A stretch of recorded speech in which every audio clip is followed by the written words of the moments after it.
Sorry. Oops. Fast click. We're We're live, live. everybody.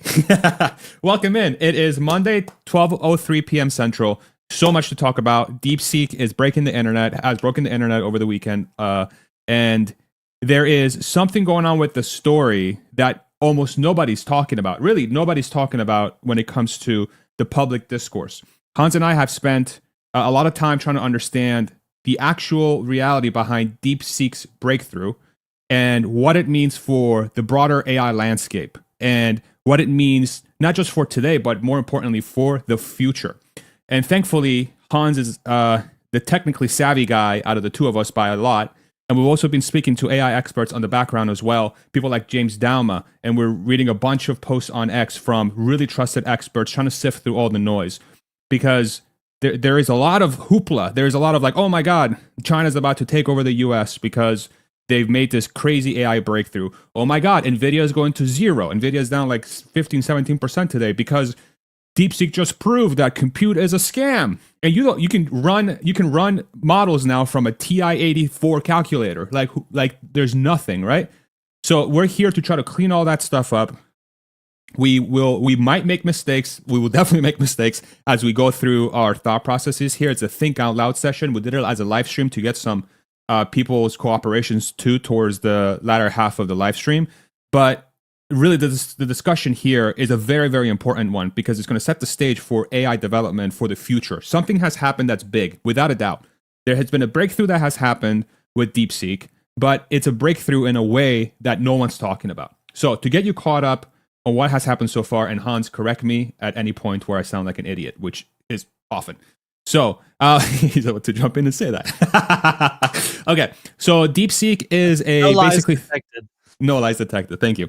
It's basically a ChatGPT competitor, and Grok competitor. Think of it that way. That China launched in the last few days. And basically, the entire premise of DeepSeek is that it's able to do compute on the inference side. So think of it like when you load it up in your computer or whatever.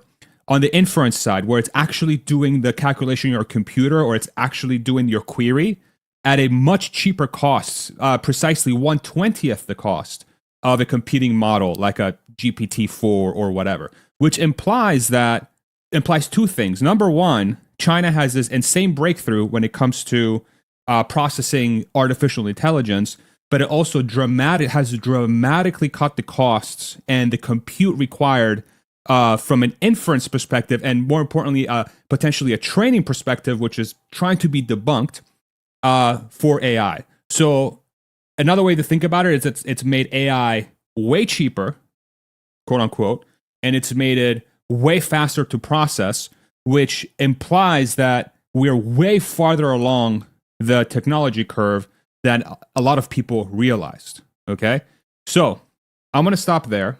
And I'm going to let Hans come in and actually fill in the gaps from a technical perspective and what he's thinking. So let's blow this up into a bigger discussion because that's some of the core truths, and then we can set aside the whole, did it actually use $6 million of compute? Did it not? That's not really the important part. The important part is the approach of how they've achieved that 1/20th cost reduction from an inference perspective. So Hans, I'll let you take it from here. Yeah, I mean the inference cost thing is huge because of course, the value of AI is when you actually get it to help you with whatever you're doing. When you prompt it and it comes back and gives you an answer, if that answer is good, the first time and you don't have to spend extra times doing it, that's a huge win. But also the speed that it comes back, and more importantly, the cost. That if it costs you $1 every time that you ask the AI a question, you're going to ask a lot less questions than you would ask if it cost you 0.01 cents per question. And that is what we are seeing, is that we're just driving down this cost of asking these super intelligent digital networks to answer questions for us. And they're getting way better at answering the questions at the same time that they're getting way cheaper. It's the magic of technology. Cheaper, better, faster, all at the same time, which is something that was unheard of throughout human history until really the last 200 years, essentially. Um, we did it kind of slowly and incrementally, a little bit at a time, but we have seen just more productivity gains due to technology in the course of our lifetime than thousands and thousands of years worth of humans did in total. It's just nuts. So to me, this DeepSeek advancement it's hitting on the most important, people are saying, well, there's no magic here. Like the things that they've done, they were technical accomplishments that people thought were probably possible. It's just that no one had really spent the time and effort to make them work yet. And while, okay, that's true, at the end of the day, the cost variable of running your models is the single most important metric to win on. As long, like, if you have the same performance as other people and it costs way less for you to do it than for them to do it, then you will win. It's just plain and simple. And so that is what DeepSeek has accomplished here, is that they're going up against the publicly available ChatGPT o1 model, and they're performing about as well on most of all the metrics. Maybe a little bit ahead in some areas, maybe a little bit behind. Uh-oh. Excuse me. And then, but while being taking less resources to actually run, which then translates into the important thing, costing less to run and being able to run faster. So if you zoom out, the importance is astronomical, because this is not a closed source model. This is not a closed source approach to training. This is not a closed source approach to running your inference. So that means there are no secrets here. Everyone, and I mean everyone, who is doing AI today is doing things differently than they were 48 hours ago or 72 hours ago. Everyone is going to be adopting these insights, these novel architectures that, and that will serve to accelerate everyone. That OpenAI will be doing what they do better a month from now, 2 months from now, 3 months from now, a year from now, than they were going to without these breakthroughs. Same will be applicable to XAI and Anthropic and all of these, the llama models for Meta. And it is a huge testament also to the power of open source, that open source has really caught up to the lead that OpenAI had, shaved it down to 0, and actually has a lot of benefits. That, if you're using an open source model, you are not OpenAI's bitch when they decide they want to charge you more money, or they don't want to let you do the thing that you want to do in the way that you want to do it because rules. Anyone can use these models the way that they want to use them. And now they can do those things at costs that are affordable to build novel services and products that the world has never seen at a pace that is mind-numbingly fast. So that's the high level takeaway. Like, just the way that ChatGPT, the day after, there have been a number of these moments throughout the evolution of artificial intelligence over the last 15 years. You have the AlexNet event where it's just like, oh shit, neural networks in silicon can do the types of things that human brains can do that computers have always sucked at forever. Now there's an entirely new way to use computers and to use software to do things that we care about that we couldn't do before. Poof. And off goes the AI race. This Yeah. is what began all of deep learning. But then the attention is all you need paper by Google that really starts, oh, wait, now we can use large language models specifically, and they're kind of like this universal tool that can just learn dang near anything. And then everything Yeah. is different. Then ChatGPT launches, and people are like, oh, wow, we can actually make these LLMs super useful to people in their everyday life. And it's such an interesting product that has so many unknown use cases that millions and millions and millions of people around the world are just going to start using it overnight. Yeah. That's a whole different world. This is the same type of impact that this Deepseek model is going to have. And what we see is that periodically, every few years, we get one of these moments. And I think that we're going to get these moments faster moving forward, not slower.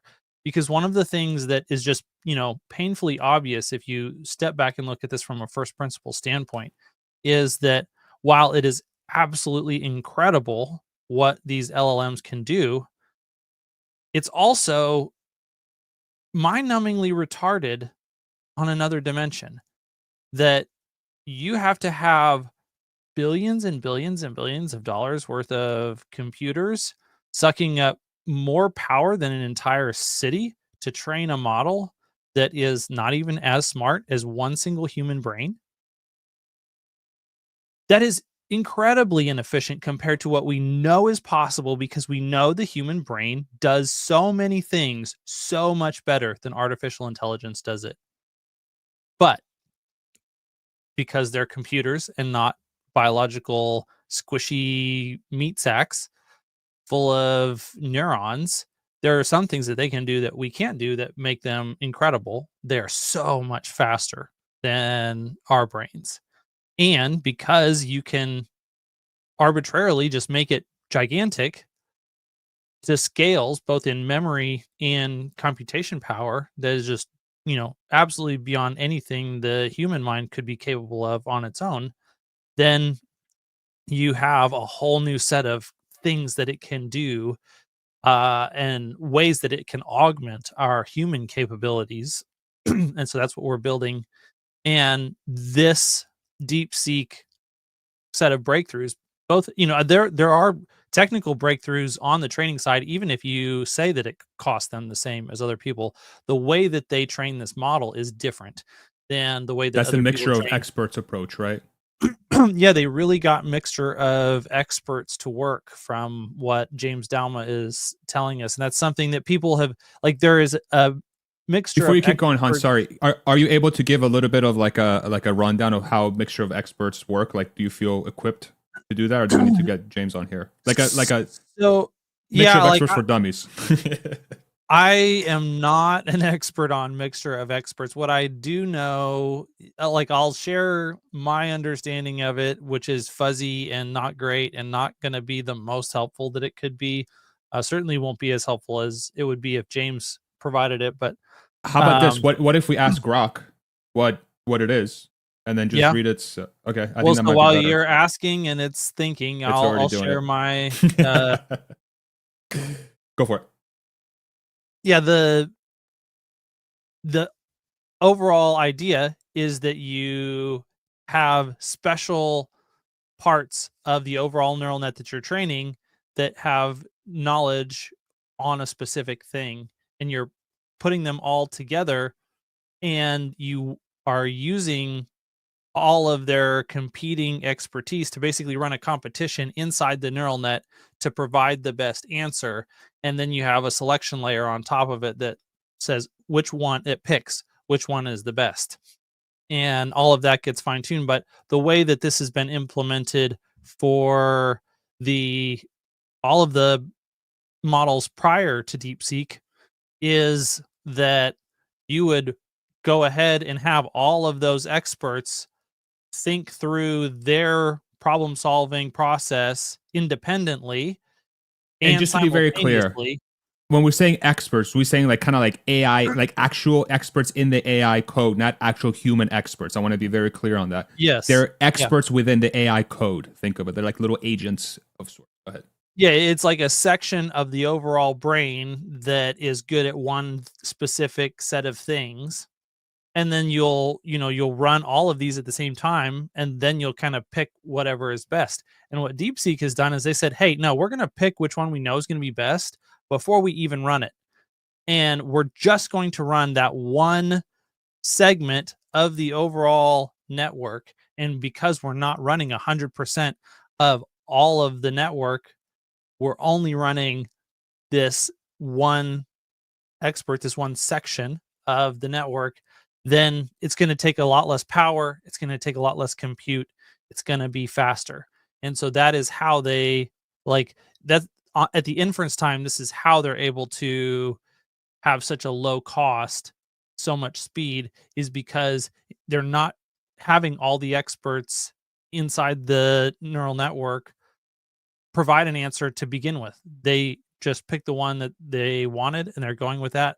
And this is something that any of the other competitors could have done, but it creates some uncertainty. Was that really the right set of weights to activate? Was that the right expert to pick? Maybe one of the other experts could have provided you with a better answer. But the fact that the performance benchmarks are basically in line, there's very little meaningful performance degradation, means that they've achieved being able to pick that expert beforehand, or being able to reduce the overall size of the model that is being used for a specific question ahead of time to, better than 95% accuracy, probably better Yeah. than that. So can I give And an analogy just for the yeah, audience to go for see, it. and then let me know if this works. And Hans, I absolutely love what you're going through right now. I'm gonna let you keep going because this is incredibly insightful for me and for the audience, I'm sure. So the analogy here is the huge breakthrough is how LLMs kind of do the stuff now. This is super basic and stupid, but we'll use it. It's as if let's say the AI lives in a room full of 1,000 experts, right? And then you go in and you're like, hey, I'm trying to run this query or whatever, but I need to figure out which one of you do the best job at each part of figuring out the answer. So I'm going to test all of you on all your capabilities. And then when I get the results back, I'm going to go out and pick the people that I want after you give me my test results back. And then I'm going to have you guys do that job. And then the job's going to get generated by y'all, and then we're going to get a result that's going to be good. But the breakthrough here is instead of doing this for every task, so you go back and do it again. You go back, like maybe one day some guy didn't have enough coffee, and maybe that guy's kind of like rough. So you're like, okay, I want to remove every variable of not everybody being at their best every single day, right? So you go in and retest everybody over and over and over again for those specific tasks. What Deepseek's doing is that instead of going to a room of 1,000 people and running that test every day, they're like, okay, I know y'all 20 of the 1,000, y'all are good enough. Just come with me. We're going to go in a small room, and then I'm just going to give you the results. Just generate it for me. Don't do the test. Just generate the results. And that's why, because you don't have to pay 1,000 people to take the test. You just pay 20 people, right? Is that a fair? Yeah, analogy? that's an analogy that should work. And the the implications then are pretty significant, and they touch on a number of. So when I was saying earlier that this change that DeepSeek has just forced on the entire AI machine learning world is that we've been operating under these assumptions since ChatGPT was released, that a lot of people talk about as the scaling laws, that there are a lot of different ways that you can make a model perform better. You can, and people in the Tesla community understand these things if they've been paying attention to FSD. You can have a bigger computer. You can have a bigger training set. You can have higher quality data, all of those things. More parameters. And then, yeah, you can increase the size of the model that you're training. That's another one. And all of those things just assumed that we're going to continue to use the same algorithms that we're using today, and we're just going to use the same methods that we're using today, and we're just going to add more of everything that we've been using, and it's just going to get better. And that has proven to be true. We don't know why it's true. We don't have a specific law that we can point to that says this will continue to be true forever. But we know that when we do this, it pretty much continues to keep getting better and better and better. And so if people are saying, hey, I want to be able to say in 2026, my software is going to be able to do this, and I can have pretty high confidence that it's going to be able to do that, just because, like for Moore's Law over the past 60, 70 years, at whatever it's been now, that even though people are always saying that Moore's Law is dead, it just continues to deliver day in and day out. And scaling laws have kind of been the same thing. Then we have even opened up a new branch here recently with OpenAI. When they released their O1 model, they were able to say, hey, now, the other place that we can get even more gains is let's just spend more time thinking about the problem when it is time to actually answer the question. But so poof, man, you can just get way better, but you're spending a lot more money and a lot more time when you're actually asking the question to get your answer back, because it's got to think for longer. And while That's it's thinking for longer, it's using more power. Yep. And so all the factors that go into cost are going up when you use your inference budget to continue to improve your performance. And but that's what, it's like, okay, for OpenAI, that's what they had to do, because they had run out of the ability. Like, they were pretty much maxed out on the cluster that they had. They couldn't grow it as fast as they needed to continue improving their performance. They were maxed out on the data they had access to. Because they couldn't get a bigger cluster and more data, they really couldn't just increase the size of the parameters that they were using to train the model. And so they hit a ceiling in all of the areas that they could grow in feasibly and economically. So they had to go in this other direction and explore, can we improve performance with inference? And poof, it works. And that's really not a surprise, because the only reason we didn't know that it would work before is because no one had really tried it and figured it out. And once they ran up against the wall of reality that says, okay, you can't grow any other way, you got to figure this out, then they concentrate their resources on that thing. They figure it out, and poof, they break through, and we're just on a new path to continue to improve these models. But then Deepseek comes along, and just like OpenAI had reached a whole bunch of constraints, Deepseek had even more constraints. They probably have access to the data that they need. So maybe data is not necessarily the constraint, and they actually have a really sneaky advantage in data that we'll talk about in just a second. But they certainly have restrictions on the number of GPUs that they have access to, which is not zero. The US has tried to make sure that allegedly China, has zero of the most advanced NVIDIA chips, but who's going to stop the Chinese government? When there's a will, there's a way. Yes. Like, China knows this is an existential area of technological development that they cannot afford to be even a year behind the United States, much less 2 or 3 or 5 or 10 years behind. And so they're going to figure this out. So it's and not the crazy thing here, it's like open source is China's best way to derail America's progress, to try and, in a way, because you're essentially so I mean, I don't even know if I believe that. Yeah, I don't know. Go ahead. Yeah, make your point the best way that you can, and then we'll work on trying to decide if we like it.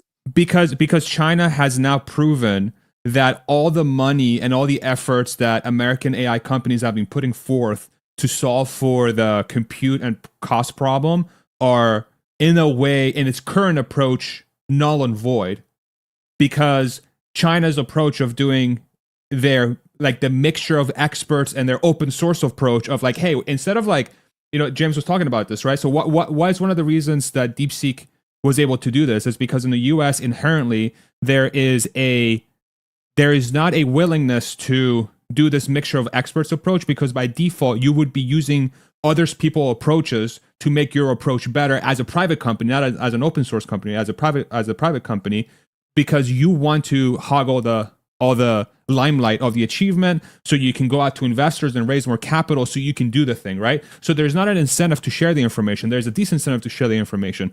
China, Deepseek has proven, it's like, hey, like, you should be sharing the information, because obviously if you do, you can come up with an approach that cuts your inference cost by 95%. And this is how we did it, right? And so by doing that, then the US all of a sudden has to be like, holy shit, okay, so now we have to, like, okay, so let me rephrase what I meant then. China has caught up.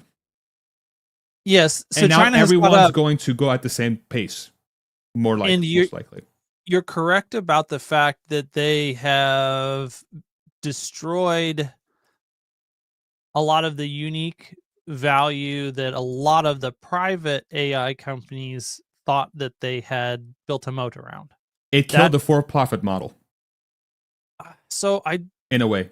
Maybe well, so without data. The for-profit model of AI frontier research development was already dead. Yeah. Like, we didn't need Deepseek to kill that. That's true. Mark Zuckerberg was doing that for everyone already.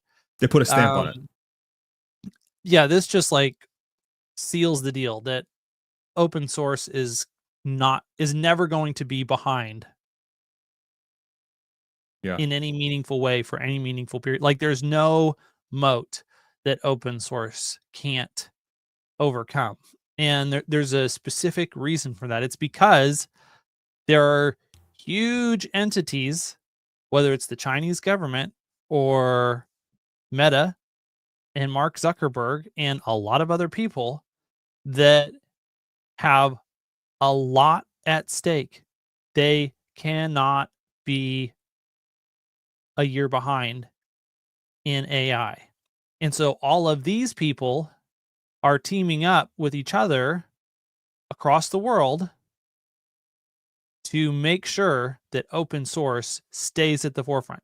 So any amount of money that's being poured into frontier research by OpenAI and Anthropic and Google in their DeepMind thing, XAI, like any of these private, even XAI, anything that is, well, and it kind of remains to be seen how open source or closed source XAI is going to be. And they're kind of a whole interesting other thing in this conversation that I haven't even begun to touch on, that I'm really excited to see what happens here in the next couple of weeks, potentially. Like, we could have a Grok 3 moment that's as big as this DeepSeek moment, potentially. Maybe it's not. Maybe the DeepSeek thing ends up being more important than the Grok 3 thing, but we're going to learn some very important stuff when Grok 3 drops.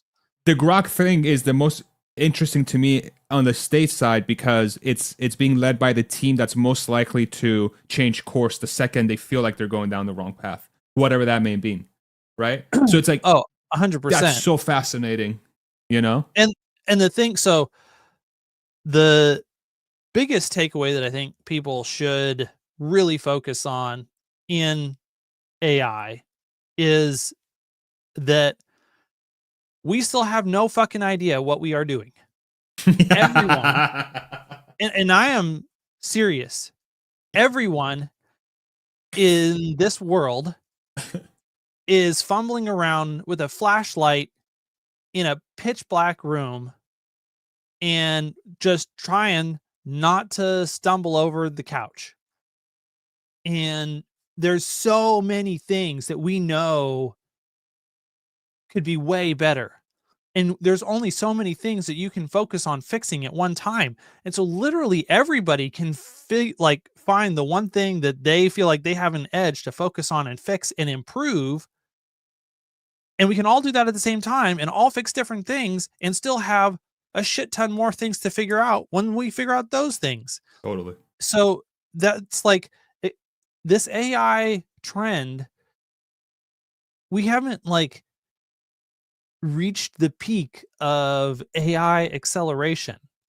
It's going to continue to improve faster and faster and faster because more and more of the most consequential human entities in the world are all focusing the entire might of their existence on engaging in this AI arms race that is going to make the spending and the capital infrastructure build out that went into the space race look like peanuts.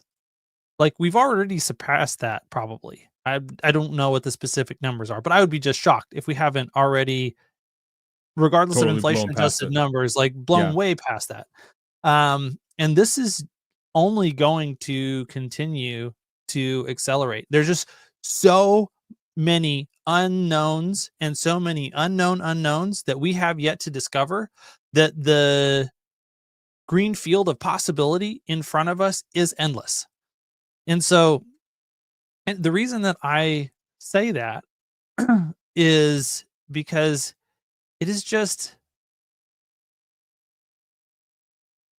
so hard to know where the next surprise breakthrough is going to be. And Grok can be a complete breakthrough in. So one of the things that if you take Gavin Baker's analysis at face value, he believes that Grok 3 will be the first test that we've had of scaling laws since ChatGPT 4, because no one has had the size of cluster to train their model with that Elon has provided to XAI with Colossus. And so DeepSeek made this just complete fundamental breakthrough in how they're doing the training and how they're doing the inference, because they had way less resources to deal with. So those constraints drove creativity over here on this one branch of the tech tree that XAI is not working on. This branch of the tech tree right now. XAI is working on the other branch of the tech tree that says, no, just throw a shit ton more computers and data and parameters at the problem, and let's see what happens there. And make it as efficient as possible. Yeah, everyone else had hit the ceiling of what they could do, and so now they're exploring new branches of what's possible. And Elon has the ability to just continue plowing ahead with scaling laws. Now, that doesn't mean that now that they know all these things that DeepSeek has figured out, that like the next training run that they do, I guarantee you, they're going to be playing with what DeepSeek is doing and trying to figure out how they can use that to make what they're doing in the future better. But we will get to see with Grok 3's performance, do the scaling laws mean that even without what DeepSeek has done, that we can continue to advance the frontier possibilities of what an AI model can do just by more data, more compute, more power, more parameters. But that the assumptions being around what NVIDIA is going to sell, 2 years, 3 years, 4 years, 5 years from now, what the bottlenecks are to enable that being power. The conversation has been about, okay, chips are the bottleneck, but eventually chips are not going to be the bottleneck. When chips are not the bottleneck, power is going to be the bottleneck.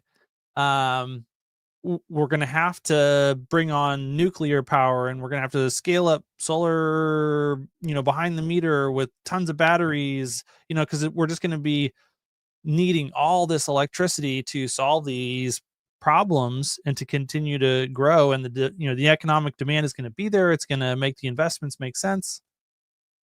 This is the thing that the DeepSeek model has a fundamental impact on, because it's like, oh, wait a second. Now we can use 20% of the inference chips and 20% of the power that we had to yesterday. And the other way to think about that is we have 5 times the capability now, or 20 times the Yes. capability. Yes. Like step change in capability. Yes. Yep. Yeah, you can serve 20 times more customers with the infrastructure that you have today. Yep. Is exactly what that means. Yeah. And so that means the price per customer comes down.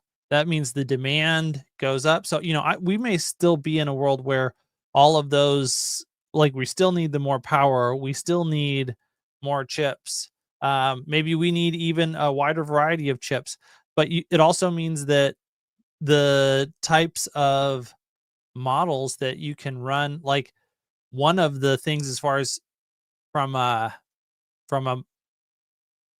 AI software standpoint that this pretty much seals the deal on, that applies to Tesla, is that, yeah, it's pretty likely that they can make version 13 and version 14 and version 15 of FSD run on hardware 3 hardware. Yeah. Because the limitations that we were all running up against were artificial limitations based on how inefficient our state-of-the-art AI software was. We just didn't know enough about how to make these AI pieces of code faster, smaller, and better all at the same time. And going back to the thing I said earlier, faster, better, cheaper, smaller, more efficient, like, we get all of those things with technology. And it's just a matter of time. Like, these types of breakthroughs are things that we should expect. That it's the idiot thing to do is to say, oh, we haven't solved that problem yet, therefore it's not solvable. Yeah. Crazy. And just to drive that hardware 3 point a little bit deeper, because it really highlights how fundamental this breakthrough is. In the same way that Deepseek figured out how to make the inference computer, the computer that runs the AI after it's trained and it's on everyone's car and everyone's computer, let's say, they figured out how to make it 20 times more efficient in a way. It's able to go through the stuff that it's thinking 20 times faster, or at 5% the cost of what it used to cost. What does that mean? A piece of hardware on a Tesla car with hardware 3, because I know a lot of the audience is a huge fan of Tesla. But it's a perfect example of this. Hardware 3 is a inference chip that Tesla has been putting in their car since 2017, something like that. I believe. Yeah, I think so. Yeah. When it, like, maybe 2018, because I think the first Model 3s came off the line with what, hardware 2.5. That's right. So let's say 7 years. Maybe 2018, 2019. Yeah. Yeah. So these cars on the road right now, millions of them, have a piece of hardware that's 7 years old.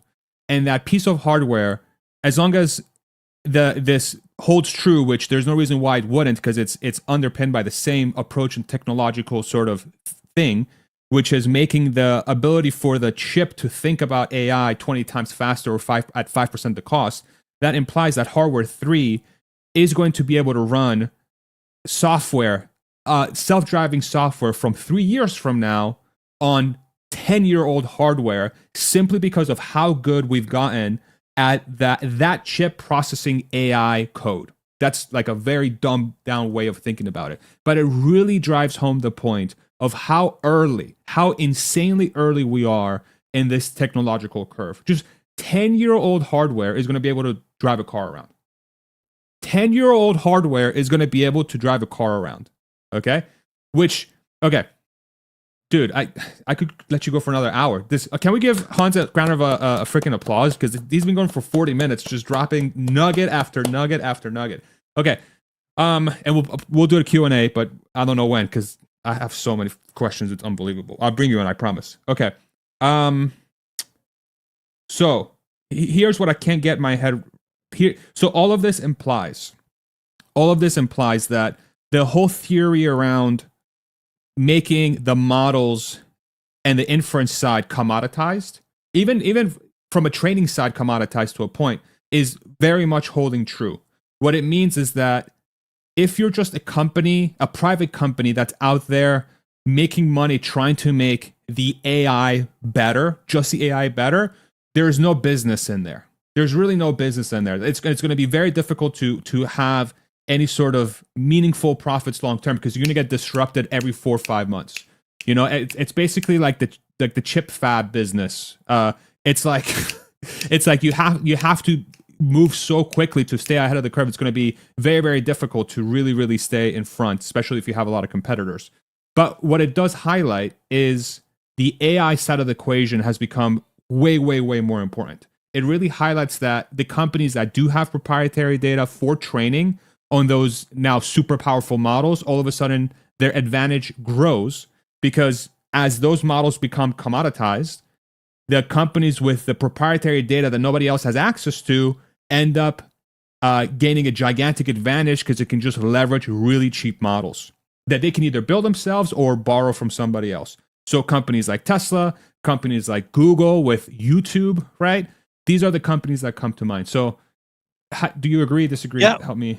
Yeah. I would largely agree with that. And I know one of the things that we have talked about is how OpenAI is cooked, because, you know, they don't have proprietary data. So like cooked. Deepseek can come along and figure out how to do what they do at a fraction of the cost, blah, blah, blah, blah. But the thing is that they're still Microsoft's AI development wing. And Microsoft has just as much of a vested interest in continuing to develop that as Mark Zuckerberg. You know, Satya, his nuts are in a vice even more than Mark Zuckerberg's. Like, they have to Huge. make this worse. That's why, like, Satya said, "Oh, hell yeah, I'm good for my $80 billion investment next year. Like, you better bet your ass I am." And so for that reason, OpenAI will continue to exist. They will continue to have funding. I don't know what the heck Sam's going to do on this whole Stargate thing. I don't know what this does to Stargate. I don't really even want to speculate on that. All I know is that Microsoft is not going to drop the ball, and OpenAI does get to benefit from all the open source research just as much as the next person. And so they can stay, like, they don't drop behind because open source moved ahead. Like, it's a rising tide that lifts all boats, including OpenAI and their capabilities. So, um, that said, yes, like the things, there are just so many use cases that AI improves. It's just about figuring out, how do you take AI and plug it into your problem so that it can help you to solve that problem cheaper, faster, better today than yesterday. And so your big tech companies are obviously huge players in this, but one of the points, you know, this is a point that strikes home for us, because we're trying to figure out how to do this in what we're doing, creating content.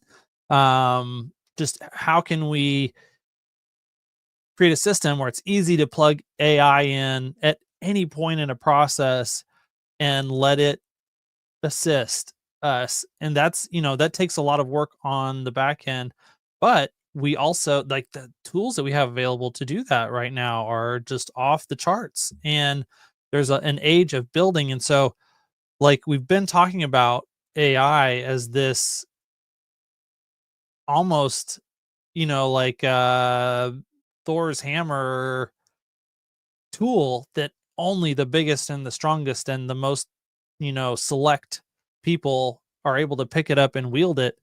And we're Not the moving case. into an era where that is so not true anymore. And And that's so incredible. now there's the, like,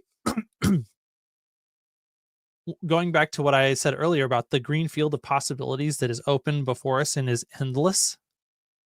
Even as mind-blowing as it is to realize this, and you think, oh, you know, XAI and Deepseek and China and OpenAI and Meta and Mistral and Anthropic and, you know, all these big players, like, of course they can explore that field of possibilities much faster than we can. But you have to stop and realize those companies control a very small proportion of the overall resources of humans on Earth.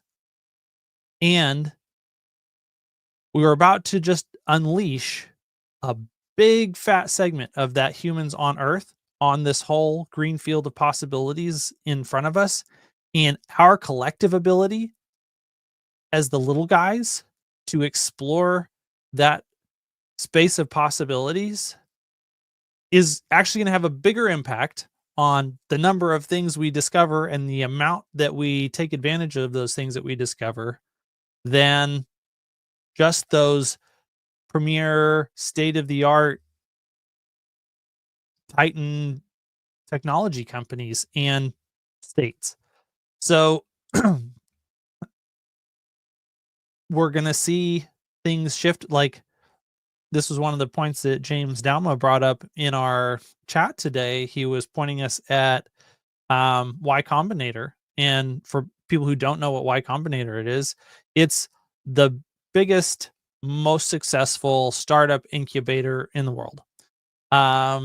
And they have seen just a dramatic transformation in the structure of the startups that are going through their incubator program. That the amount of things that a 5-person team can do today is an order of magnitude what it was 5 years ago. And we live it. More. And we live that. Yeah. And so the All In podcast talks about, it's not going to be that long before we have the first 1-person $1 billion business. And that is like, when it happens, there's not going to be just one. There will be the one guy who's the first, and then literally 2 steps behind him, there's going to be 1,000 others. Yeah. So, and it's all powered by breakthroughs like Deepseek had. Like, this is the crazy fundamental part of this discussion. This is all enabled by an open source research paper that took the cost of inference down by 20x. Okay, and essentially 20x the capability of inference. That is what enables 8 billion people to leverage a tool that is going to solve problems at 1 million times better capability than the companies of today. That is the craziest thing about this whole thing, is that's the trend. This is the very obvious and clear trend. And just to keep building on what Hans said about like me, Hans, David, Larry, there's 4 of us. For those that don't know, there's 4 of us basically that we were building this Farzad media thing, whatever this is. And as of the last couple months, we've started leveraging AI tools like Hans said to research, script, edit. There's so many different things we're working on. I'm personally using it to code, using a tool like Replit. I don't know if you guys have used Replit before, not a sponsor, but phenomenal tool. You just code with words, okay? And all of these things, even just simple image generation, all of these things have allowed us to be like, it has allowed us to scale and to amplify our work by multiple fold, especially around the coding front, where I'm building tools specifically. We're all building tools specifically for the operation. It's like, before we'd have to hire a coder, we had to get somebody, and I'm like, is it even worth it? We'll just kind of sift through it. Now I can just go on there, ask it to build me a tool specific for the channel, and all of a sudden I have it. And this is such a simple microcosm of what we're experiencing now. This is before the 20x improvement on inference. This is before Grok 3. This is before the AI stuff from a year from now, right? It's absolutely insane. And the crazier thing about this is that all of this is in the digital world. All of this is in the digital world. The same exact thing is going to happen in the physical world, with self-driving vehicles, with human or robots, with interfaces we're not even thinking about, that are going to experience this level of breakthrough and step change. insane. I just want to get that out there because Yeah. it's hard to comprehend. It's like I live it every day and it doesn't register. It does not register. Let's use an example for a second, coming back out of the physical world just to the digital world. That at the rate things are progressing today and are likely to accelerate, like I said, I expect that we're going to continue to see breakthroughs like what Deepseek has accomplished regularly. It's going to be every year, 2 years, maybe at some point coming down to every couple of months.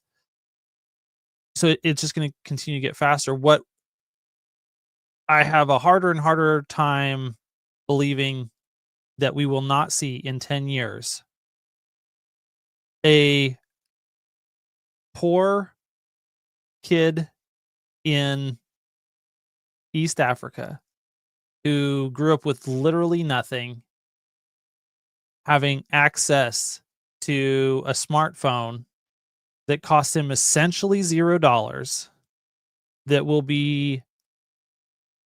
have AI installed on the phone that doesn't even have to connect to the internet, that is more powerful than what the United States government or the Chinese government has access to today.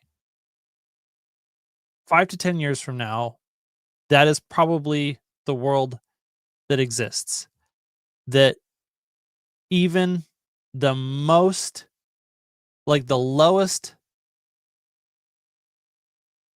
on the totem pole human will have access to intelligence beyond our wildest imaginations.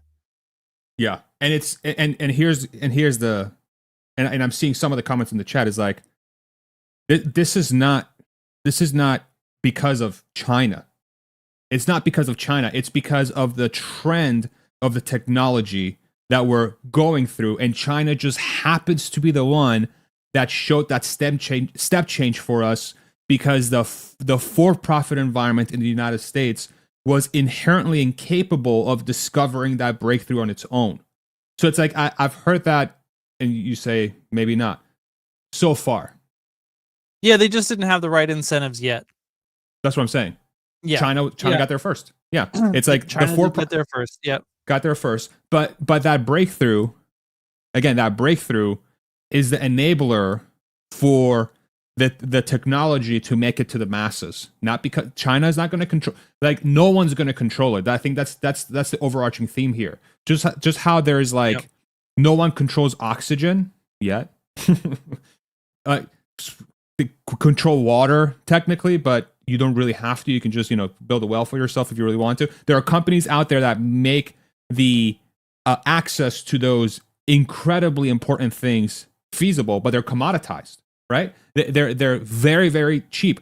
Getting water and electricity and oxygen, these core things, even the internet in a lot of respects, especially given the amount of value we get from the internet now, is basically it's like fractions of a penny per hour based on the value that we get from those things, right?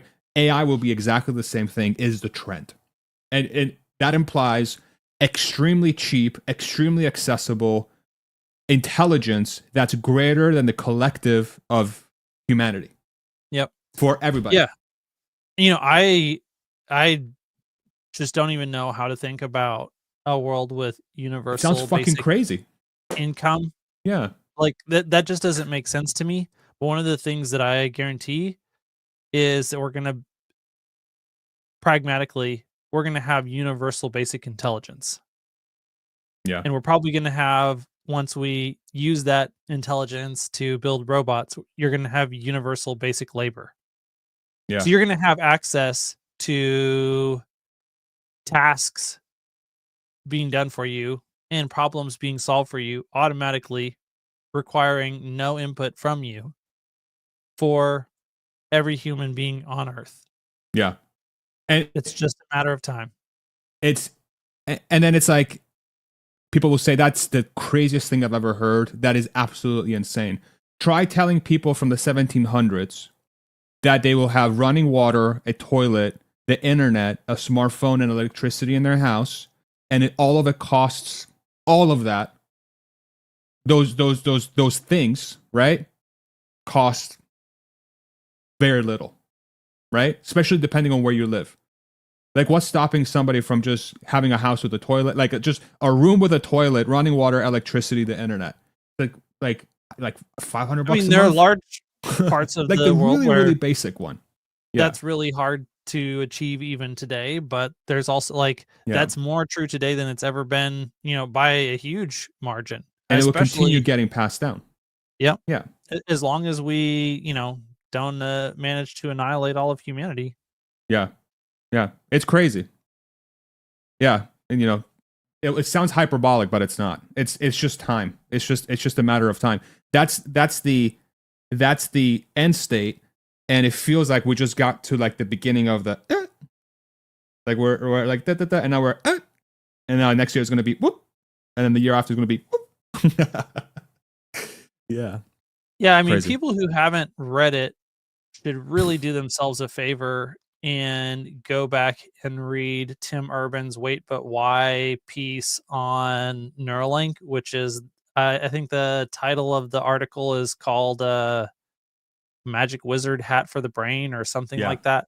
so good. And it, he was writing this back in 2015 or 2016. I can't remember. He was writing all the Elon Musk post series from 2015 through 2016, and I think maybe even into 2017. So it was one of the ones in there. There's a And 2015 piece, The AI Revolution: The Road to Superintelligence. Is that the one you're referencing? also, that one, they probably should read that one First, first. Then they should go read the Neuralink one as well. I just posted in the chat. Yeah, I mean, they're just incredible looks into where this was going based on, like, we had already had ImageNet. Elon had already thought deeply about what the implications of that were going to be. A lot of what's happening today has been obvious that it was going to happen. The question was really about timeline. Like, we have been moving towards this exact state of technology pretty much unstoppably for many years now. And so, for the people who knew what the actual first principles were to look at, a lot of this has been very predictable. And, you've got a lot of great work by people like Ray Kurzweil from Google, and Jeff Hinton, who is, one of the godfathers of AI, and Jan LeCun, who actually made a great point that I think I forgot to cite his name when I was talking about how, like, the ability of open source to stay caught up with all of these closed source models that's something that Jan LeCun championed, as he was the head of AI there at Meta. He was right. And he was right. Yeah, he's saying that Deepseek is not Chinese models versus US models. Deepseek is the triumph of open source models versus closed source models. Yeah. And he was 100% spot on, because what that is in reality is software that everyone in the world, like, you have all of the software talent in the world can contribute to open source models, and closed source models can only be contributed to by a tiny handful of people.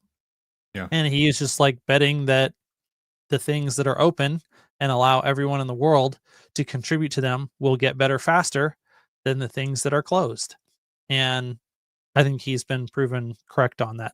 But anyways, he's also one who has predicted a lot of the stuff that we're seeing. He's also an interesting case because he's not convinced that the LLM architecture is something that scales to artificial general intelligence or artificial superintelligence.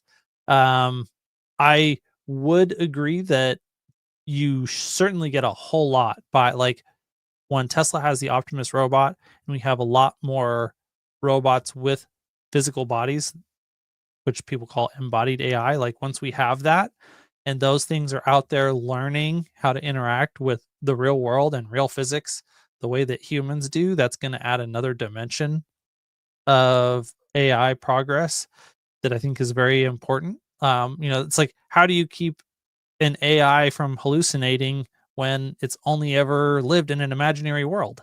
That's hard. Yeah. Like, put that robot in reality.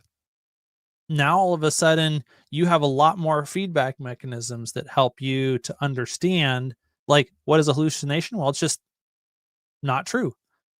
How do you understand truth? Well, you interact with things that are real and You have to objective. observe it. Yep. And so, that's a huge dimension that will add to all of this. But I think that it seems like we're using essentially a modified version of an LLM architecture to do a lot of the embodied AI work as well. So it may not be an architecture limitation. Maybe it is. Maybe he's right. Maybe we're going to have to discover some new algorithms that are going to work better for that.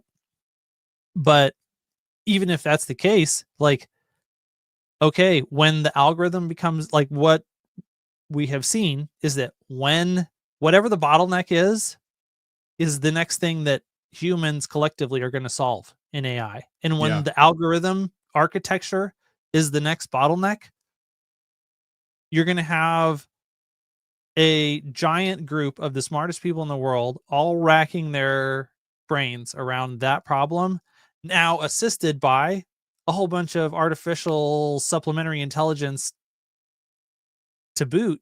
It's like we just keep up leveling our problem solving ability over and over again. And so, yeah, maybe the next challenge is the hardest challenge humanity has ever faced. Oh, yeah, but we're also better than all of humanity combined in all of history at solving problems when we encounter that next one. And Unbelievable. that's yeah, it's just the reality of the situation that keeps blowing my mind is, I've known that we were in this just steady state of acceleration due to AI, but I didn't appreciate how unstoppable this freight train was and how quickly, like, because we're accelerating, but even the second derivative, so you've got position, then you've got speed, then you've got acceleration, and then there's even the rate of change of acceleration, which is called jerk. Like, even our acceleration is accelerating Yeah. and we're not stopping. Yeah. And Very well said. yeah, it's just so hard to, like, when I look at all the like the whole host of areas where we're making progress. I think this is the wet dream of the dot-com bubble, Yeah. like, come to reality beyond our wildest expectations. Yeah. And we're moving, like, all of those hopes were, in the generally correct direction. The timing was off, but I think now we're getting to the point where we're just going to be astounded by the problems that we can solve almost effortlessly with just superhuman, Yeah. dizzying speed.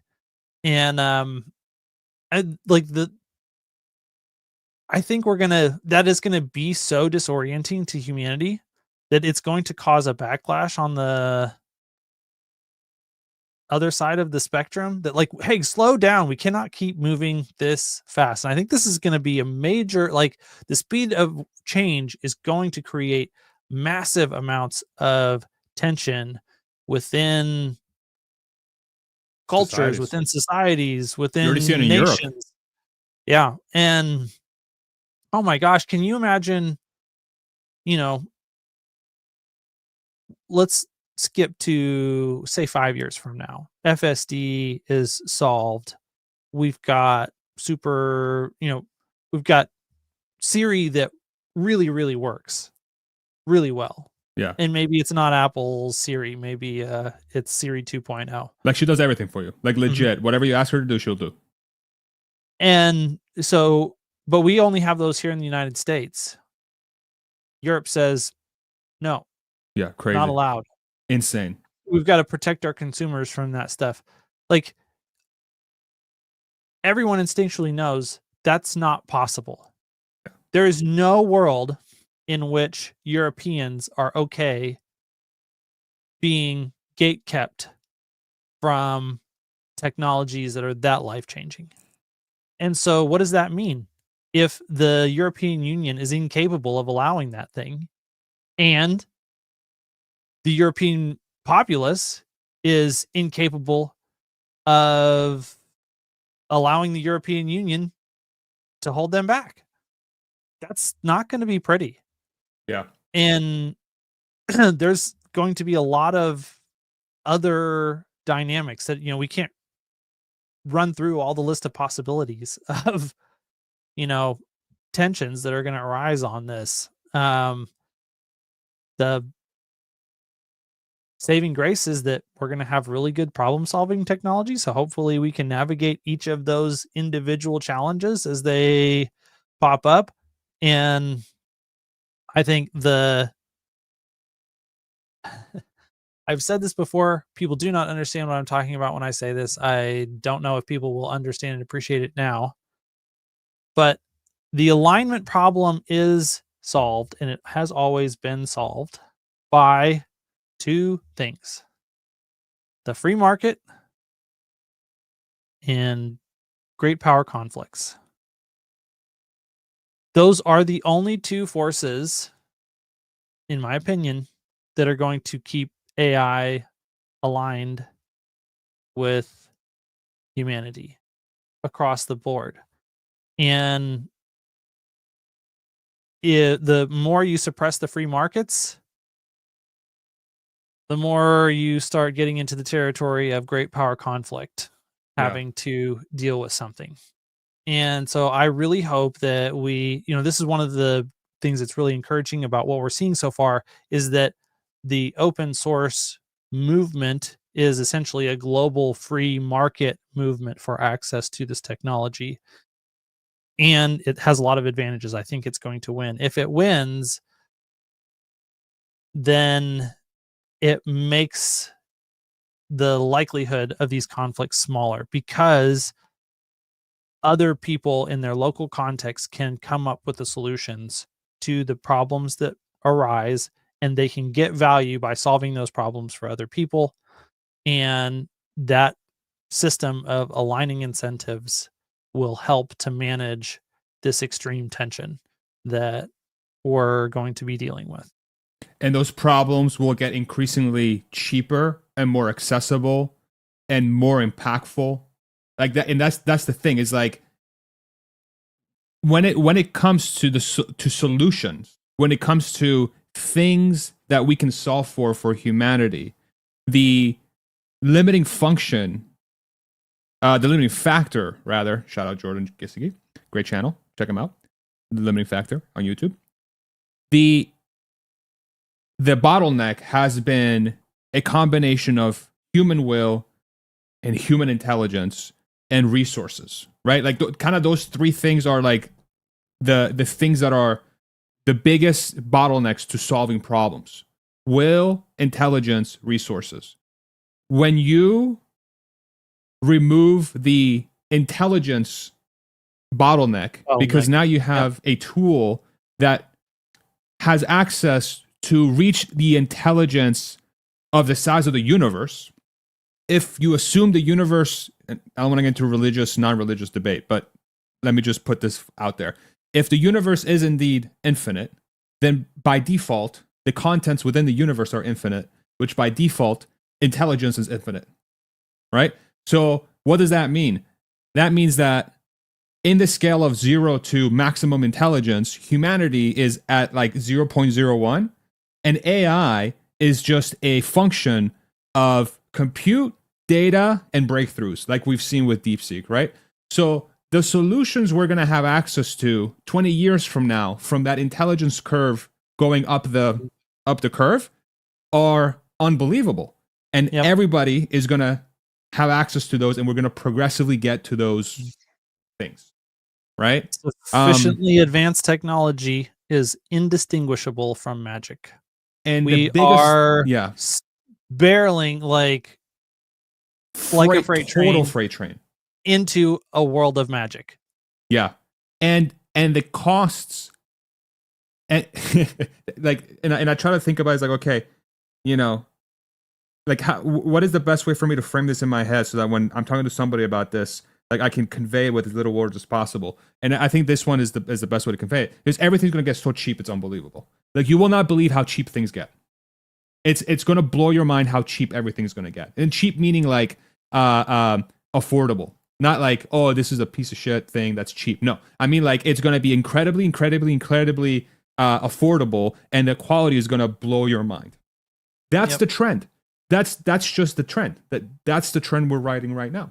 You know, can I throw something out there? Did you want to throw something in there? Because I'll just say we can go for like 3 hours. Quick thing. Yeah. So I mean, a lot of people have access to email. Not everyone uses Gmail, but when you step back and think about the fact that Gmail is like pretty much the best email that you could have. It sucks. It costs Google something to give you Gmail, but they will give it to you for free. There's a reason for that, in the same dynamics that cause Google to want to give you Gmail for free 20 years ago, when that was actually a thing that was pretty incredible, are going to be the same types of dynamics that provide you with free intelligence and free robotic labor in the future. Which is an unbelievable premise for somebody from the 1800s. Again, imagine telling somebody from the 1800s, hey, you're going to have a piece of glass in your pocket where you can pull up every single correspondence you've ever had with anybody ever. And now that thing, you're going to be able to parse through using this AI thing that is able to parse through those emails at 1/20th the cost it was able to do that last week. Huh? What? Just accelerate that. Okay. I want to talk physical AI, and then we should do a Q&A. Do you have time? This is like, I hope everybody's having fun with us. We have, let's see, how many people are watching us? We got 2,300 people on YouTube and 3,200 people on X. Thank you all very much for joining us. Okay. Who's going to catch up to Tesla when it comes to self-driving and bots with these type of breakthroughs, right? Like doesn't this strengthen the idea of winner takes all in the embodied sector? Because the way I'm thinking about this is, if the access to data is now becoming the thing, because the processing of data and the compute of data and the approach of data is plummeting like a rock, then won't the parties that have access to the manufacturing capabilities to create those physical things and the ability to capture the data they need to train on those things, aren't those companies going to have the default advantage to a point where at some point you're going to have a recursive thing where you're going to have bots that are so good at building that they're going to build everything for you, and then you have escape velocity versus everybody else. So if you get there first, right, you just beat everybody. Is that the wrong way of thinking about this? Like, should we wait like we did with Deepseek to see, it's like, oh my God, we have a step change breakthrough? Like, manufacturing has to change, right? Manufacturing capability has to change fundamentally. Yes. So that's a big part of it, is that manufacturing does, even Tesla's going to have to invent the way that they maximize the use of AI in sorry, I couldn't see sorry. what that. comments say? Optimus might quit Tesla and make its own ride. Yeah, honestly, like why not? Yeah. Right? Well, so Tesla's going to have to invent the way that they maximize the use of AI in their production process so that it can be as automated and high quality, cheaper, better, faster as possible. And that's going to continue to evolve over the next 5 and 10 years to crazy degrees. But I think that there's going to be a similar dynamic in some aspects to the way that, like, China has a vested interest in succeeding in humanoid robots, the same way they have a vested interest in solidly taking second place in EVs behind Tesla. And so I think that there's going to be this leader follower. Like, I do expect Tesla Optimus to lead the industry in many, if not most, of the bottleneck areas of humanoid robot development for a long time. But that open source, like, as far as the software piece is concerned, there's going to be a lot of open source competition to try and solve that problem at the level that Tesla is or better. And so I'm thinking the software will likely be something that they don't have a durable moat on, just because, having access to AI, like, if AI intelligence is commoditized, then the ability of other people to solve humanoid robot software at the same level as Tesla is also essentially commoditized. And there's a lot of other people who are, wanting to make sure that they're neck and neck there. So then it really comes down to and this is why Elon, it's just crazy when you finally have the epiphany moment and you're like, oh shit, I remember hearing Elon say that 10 years ago. And I just didn't understand that happens a lot. Yeah. How long ago was it now that he said that manufacturing is going to be Tesla's only advantage? Like, when I think about the Optimus robot, that seems like over the product development cycle of Optimus, that seems like the one area where there's a possibility that they actually can create a defensible moat. Now, how big is that moat? How much time, because it's not a moat, it's just a lead. And people are going to be chasing you with their hair on fire, trying to catch up. So you just got to continue to accelerate. And this is the other crazy thing about Elon is, like, everyone else wants to create a business and then figure out, how do I put it on autopilot so that I can go and enjoy my life? Yeah. And Elon is a crazy entrepreneur because he's like, no, I'm just going to continue to solve bigger and harder problems faster and faster and faster forever. I'm never going to take a fucking vacation. I'm just going to solve the world's biggest problems every day to the best of my ability from now until I drop dead. And not only that, is he's doing it within the framework of, I can only do this if I make my rate of improvement faster. That is the only way. And because that is impossible, it's for a human, it's impossible to reach a level where your rate of improvement is at a level where you're comfortable. Because if that is your winning condition, by default, as people catch up, you have to increase your rate, right? It's like a curse that he's put upon himself, that he somehow feels like he has to do this. Now, I have news for him, is that he's about to get disrupted to shit by AI. Yeah, he's gonna get disrupted. He might actually take a vacation.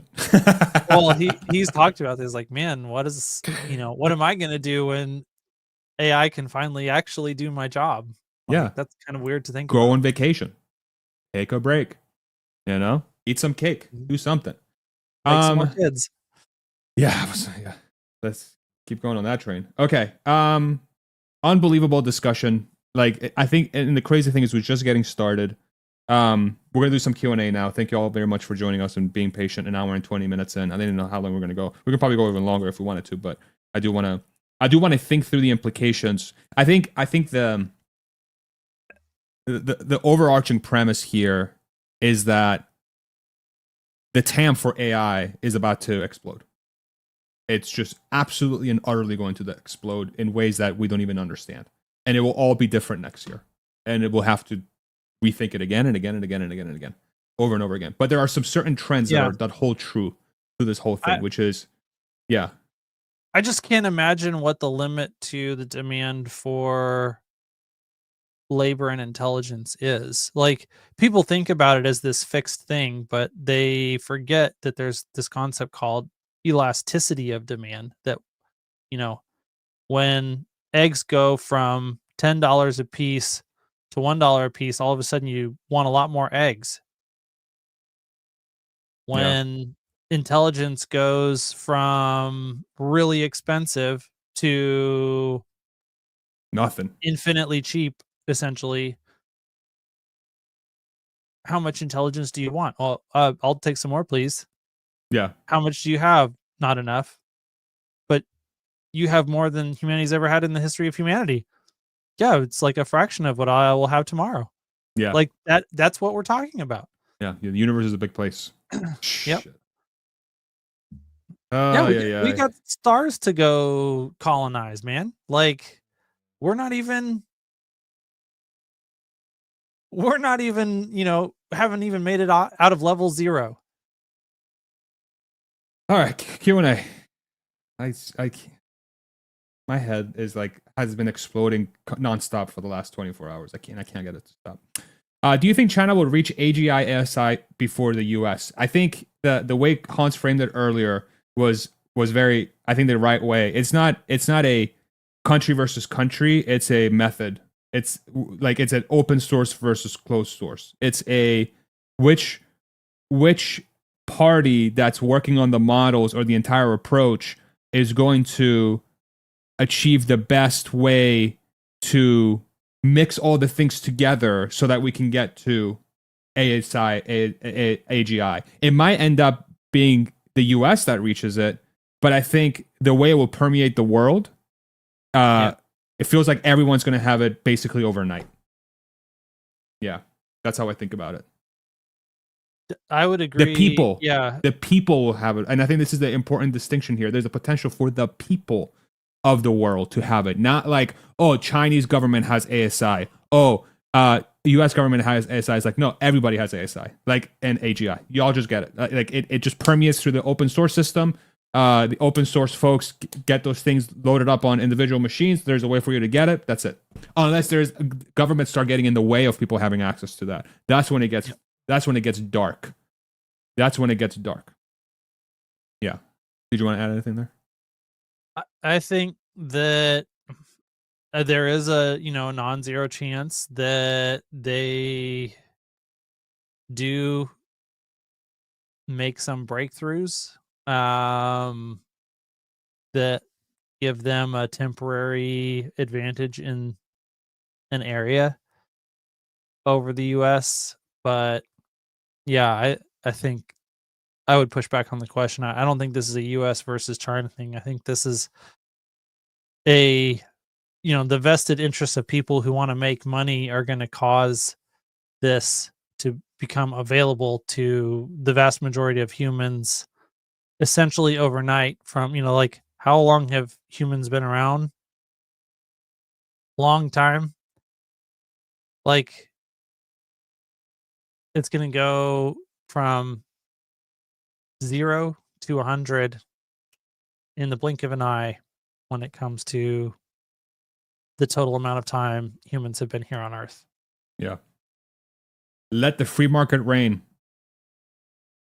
Why do you think Elon has been so quiet about all of this, especially since he's not usually like that? I mean, he's been throwing his little short tweets here and there.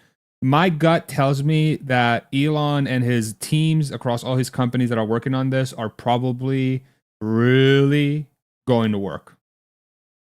Really going to work on this stuff. There was 2 posts specifically. There was the Gavin one that I highly recommend everybody checks out on X. We'll have a link for that available. That talks about some of the takeaways where Elon's said this is some of the best analysis, which was basically a semi-encapsulation of what we've been talking about this entire discussion. And there was another one where he doesn't believe that Deepseek used only $6 million to train their computer because it implies that, there's other things that they've had to use to train their computer on that was from previous generations of models that they used to train it. So, well, and there was one thing that I teased earlier that I was going to say about DeepSeek that I never came back and closed that loop. So I'll put it in here since you just made a nice lead up for it.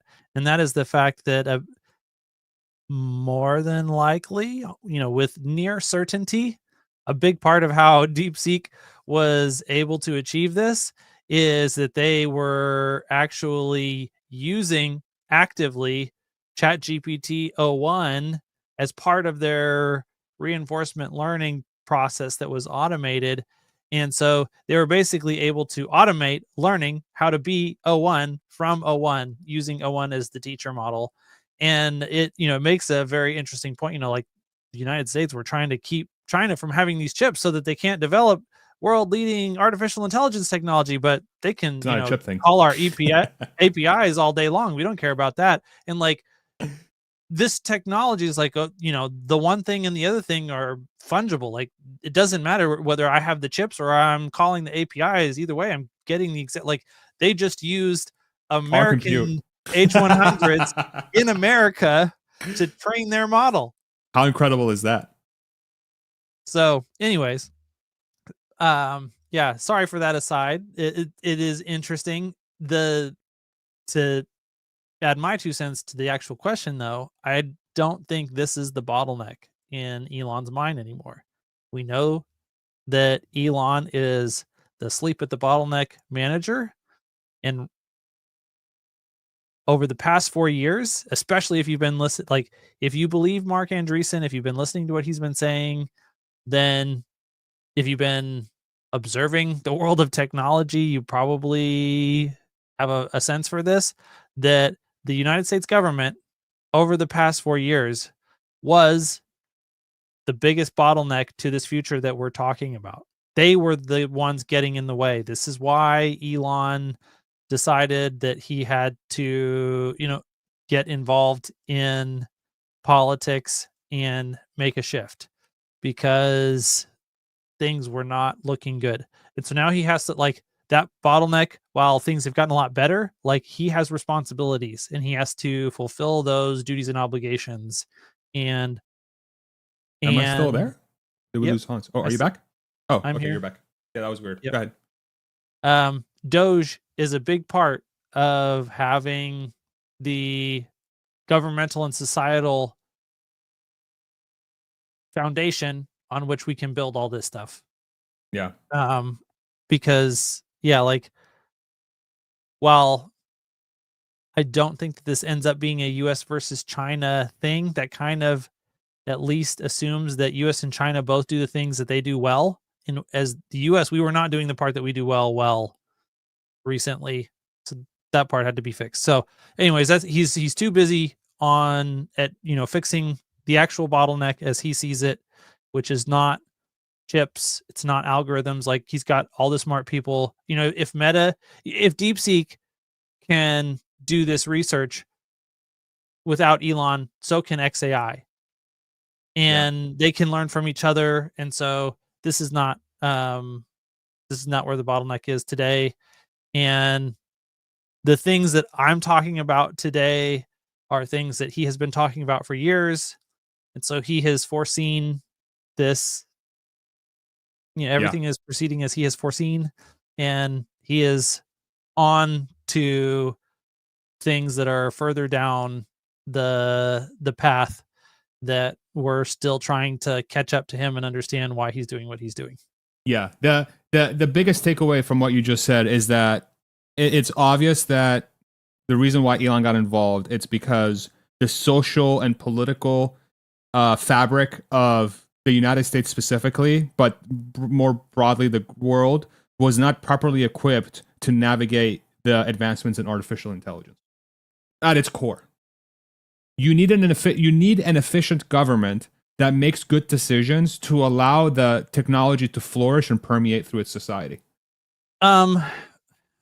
I don't know if efficiency matters. Like, there's definitely a part of that where that's true. Not like those The biggest, specifically. I mean, like policies. Like you have to have the right policies in place for the flow of the technology to reach the people. I think it just has to do with literally adaptability and adaptability only. Like we had this very rigid structure that was not adapting to shit. That's fair. And things are about to change so fast that if you are structurally incapable of adapting to change, you die. Yeah. And so I think that a lot of what he is trying to do is he is trying to shake the structures of the foundational structures of civilization into an adaptable state. Yeah. That's much better said. Is this reevaluation justified, overblown? And I'm assuming, Matt, you're talking about Nvidia dropping what now? It was 17% when I last saw. What is it at now? How about Apple being up because they are bad at AI? I love that. That's the best one. Can we look at that real quick? This is just, it really shows how big of a joke Apple is as a company now, which is such a sad thing to say. Apple's up 4% on the news that AI, that Deepseek has broken AI companies in the United States. How isn't that the greatest thing you've ever heard? Nvidia is down 16%. I think Nvidia being down 16% and Apple being up on a day where we're grappling with Deepseek news is like the height of human irrationality and stupidity. And as an investor, I love it. Yeah. All these people are morons. Give me that money. Yeah. And so the thought process there is that Nvidia is obviously going to benefit from this because the demand for AI, compute, and inference is going to go through the fucking roof in the coming years and decades as the technology permeates the entirety of the world. We are at 0.01% of AI's, not even. We're at almost nearly infinitely small amounts of penetration of AI's maximum capability in the long term, which still requires a ridiculous amount of chips and models and whatever. It's just maybe the margins won't be 70%. I mean, they're definitely not going to be 70%, but the net value created by NVIDIA long term still is very difficult to wrap one's head around. That's the way I see it. Tell me if that's fair. I don't know what the margins of NVIDIA are going to be, but what I do know is that their hardware just got basically 20 times more cost effective. Yeah. More productive. Yeah. I don't know. I think that is pretty good for your bottom line in the long term. When more people can use your equipment to do more things, it's like when I talked about the eggs earlier. Like when the eggs cost you $10, okay, if you have to buy the eggs at $10, but you can sell them for $11, you're gonna buy the eggs. But what happens when you can buy the eggs for $1 and you can sell them for $5? Yeah. Now you're making 4 times as much while the price came down by more than half. Yeah. Like that's what just happened to NVIDIA. Like this is a gift for Jensen. And this is the thing that Jensen has been doing for so long is he's been investing in creating an AI ecosystem, an entire AI ecosystem where somebody like Deepseek can come in and contribute to the ecosystem, and it makes the whole ecosystem more valuable and more powerful. And then he gets to sell more chips. Brilliant. And so he is like, I guarantee you that Jensen is not peeing his pants because of the Deepseek news. In fact, if you go to his page, I'm sure what you will see him talking about is Jevons paradox, which is the egg situation that I just explained. Yeah. Unbelievable. Because this is exactly what he has been trying to do. He's like, hey, I want humanity to solve more problems faster. Here, you can now solve problems 20% or 20 times more efficiently. Yeah. Effectively. Yeah. This reminds me of like when Tesla posts a quarter and they're like, oh, we missed deliveries by 2% and the stock's down 10%. It's like, yeah, the profit losses from this are pretty significant, so we have to change our PE. I'm like, guys, FSD is not on. What are you guys doing? They just added 500,000 cars to the fleet. What are you saying right now? Right? It's the same exact thing. It's like it's a fundamental misunderstanding to what the company's trying to do. So thank you, Wall Street, for being idiots. Thank you very much. Okay. Buck.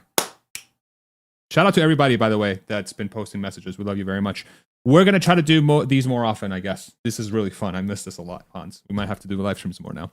I wonder if... And we have to do a commemorative actual community stream again. Yes. It's been a while since we've done one of those. So yeah, we've been and if Buck is available, we need to get him on for that. You know, get the band back together, get Richard, get Buck, get Mimi, everybody.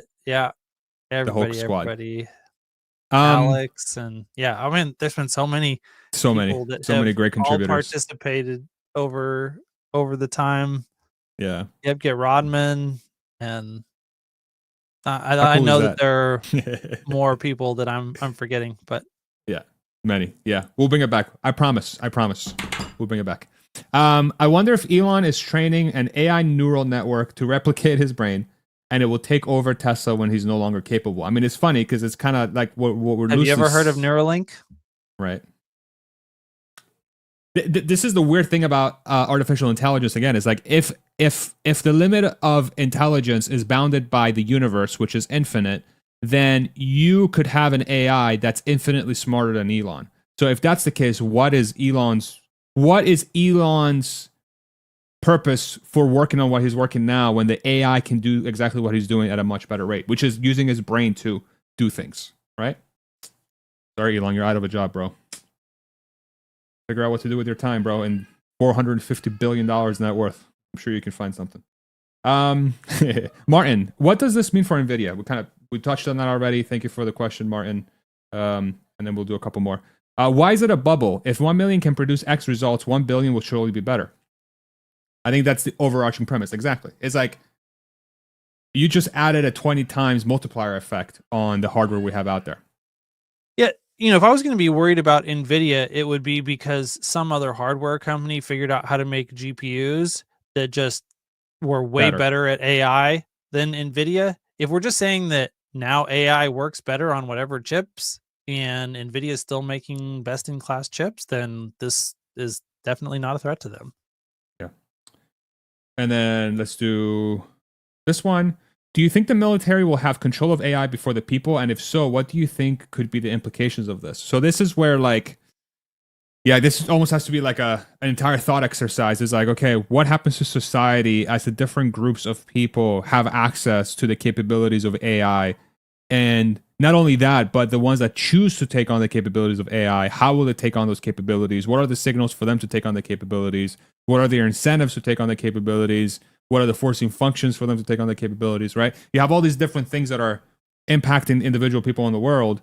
And when you combine massive lethal scale, like massive scale for destruction in the military, and you pair it with a super intelligent thing that powers it.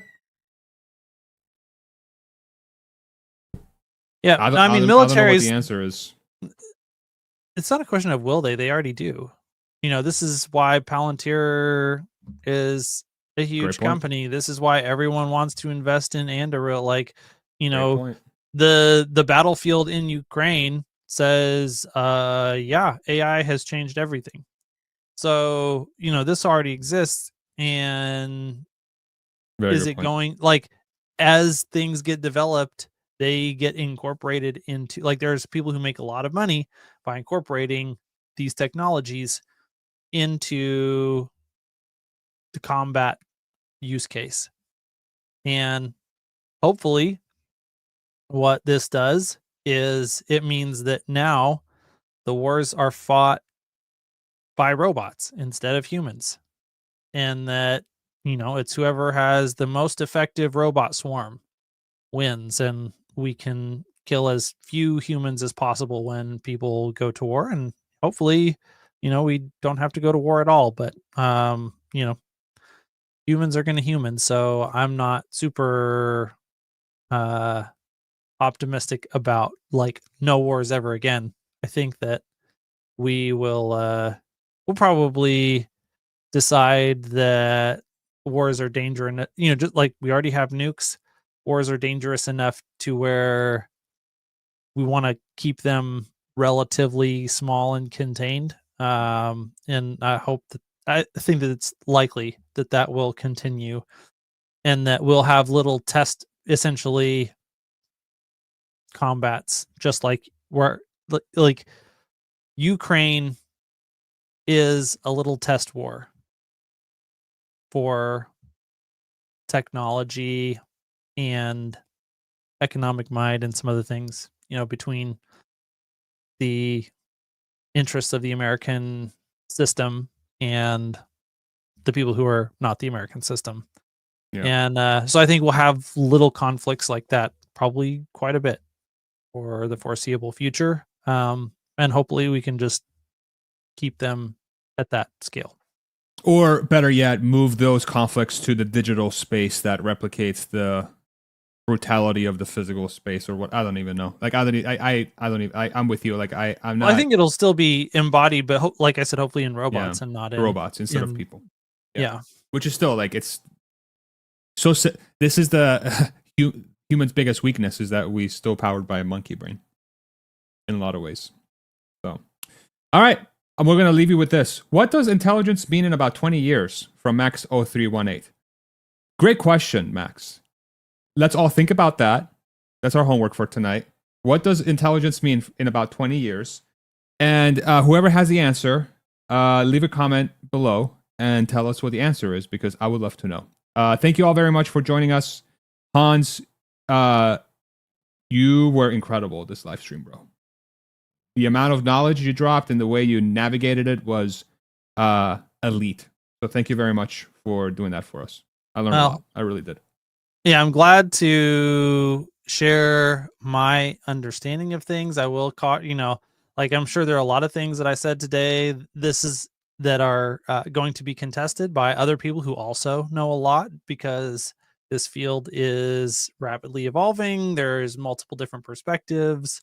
And I am prone to being wrong quite often. So definitely, take everything with a grain of salt. But I really enjoy this topic. I really, really like thinking about where this is going. And like the biggest thing is, all of the information that I shared with everyone today is information that I found on the internet for free. Yeah. And that is already an incredible testament to the world that we live in. That people like James Dauma and Mark Andreessen and Elon Musk and, Jensen Huang and all of the people that are working, you got podcasts like the Dwarkesh Patel podcast, where all of these frontier AI research people come on and like get super nerdy in the David details Shapiro, of what they're doing. Right. Yeah. And then, so for people who want to in. understand this stuff, like, okay, if someone is having a conversation that's at that level, that's above what you can understand, they're just like talking literal gibberish and nonsense to you. You know what? That doesn't matter, because you can take their entire conversation. You can go home, you can plug it into your LLM of choice, whether that's Perplexity, which is my favorite, or ChatGPT, or Claude, or whichever. And you can say, hey, this is how much I understand about AI. Tell me what it is that these people are saying and why it's so important at the level that I understand. Yeah. And an LLM will blow your mind and take you multiple steps further into understanding what's going on than you are today for literal pennies. Yeah. And here's the craziest takeaway from that, is that the limiting factor to doing that is not the technology, is knowing what question to ask. That is the fundamental blockade for someone to go not knowing anything about anything to being an expert at something. It's just literally you're a question or two away. like we have reached that age right now. We are 1 or 2 questions away from going from an idiot to an expert. Truly. Well, and it basically, you're 1 or 2 questions away from getting obsessed with the problem so deeply that you will let accelerates. an LLM Yeah, exactly. teach you to be an expert in that thing. Let me be more precise for my engineering brain buddy here, Hans. You're 1 or 2 questions away from creating enough momentum to create an unstoppable force towards expertise. Is that better?